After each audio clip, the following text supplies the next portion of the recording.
जिल्ह्यातील वाळवे तालुक्यात वाटेगाव या खेड्यात मातंग समाजात अण्णाभाऊ साठे यांचा जन्म 1 ऑगस्ट 1920 या दिवशी झाला आणि अण्णाभाऊ साठे नावाचा क्रांतीसूर्य उगवला। बारशाच्या दिवशी त्यांचं नाव तुकाराम ठेवण्यात आलं। संत तुकारामांप्रमाणे हाही तुकाराम साहित्याच्या क्षेत्रात चमत्कारी ठरला। अर्थात अण्णाभाऊंच्या बाल्यावस्थेत कोणी म्हटलं असतं की हा मुलगा आंतरराष्ट्रीय ख्याती प्राप्त करेल तर असं भाकीत सांगणाऱ्याला वेडच ठरवण्यात आलं असतं। त्याचं कारण म्हणजे एकतर पददलित जातीकुळी आणि विलक्षण दैन्यावस्था।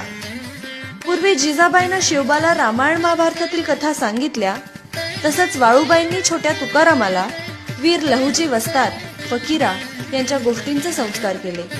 माझी मैना गावाकडे यायली, माझ्या जीवाची होती काही यासारख्या ठसकेबाज लावण्या आणि फकीरा, वारणेचा वाघ, माकडीची